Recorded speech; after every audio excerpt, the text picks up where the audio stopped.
వెళ్ళా. వెళితే అందరు ఎవరు ఇది వాళ్ళ అది కాలేజీ సీన్ జరుగుతుంది శారద స్టూడియోలో. అంతా స్టూడెంట్స్ కోలాహలం, ఇటు వాళ్ళు అడిపోతుంటారు, అటు వాళ్ళు ఇటు వస్తుంటారు. ఇది అయితే ఒక చెట్టు కింద ఒక్కరినే నిలబడి ఉన్నారు. ఎవరిని పలకరించడానికి నాకు అవకాశం దొరకలా. అరే ఈయన పాపం నిల్చొని ఉన్నాడు, అడిగితేమని చెప్తాడేమో అని దగ్గరికి వెళ్ళా. నమస్కారం సార్ అన్నా. అంటే జెంటిల్గా నిలబడి ఉన్నారు కాబట్టి నమస్కారం పెట్టాలనిపించింది ఆటోమేటిక్గా. అట్లా అనే పొజిషన్లు కాదు, నీట్గా చక్కగా కాలేజ్ స్టూడెంట్గా ఉన్నారు. నేను ఎవరు ఇక్కడ ఏదో ముఖ్యమైన వాళ్ళు అన్నట్టుగానే నేను నమస్కారం సార్ అన్నాను. ఎందుకంటే నేను రెవెన్యూ ఇన్స్పెక్టర్గా ఆఫీసర్గా పనిచేస్తూ సార్ సినిమా షూటింగా అని అడిగాను.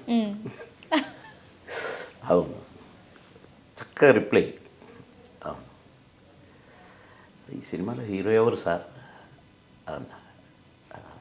ఇట్లా చూసి నేను అది చూసినప్పుడు హీరోలు ఇట్లుంటారు అనుకున్నాను మనసులో. Sir all the best sir అని పక్కకి హీరో అన్నాక నేను ముందు ఆ చెట్టు కాడ అక్కడ నేడకు నిల్చుందాం అనుకున్నా. ఎప్పుడైతే నేనే హీరో అన్నారో దూరం వెళ్ళిపోయి దూరం నిల్చున్నాను.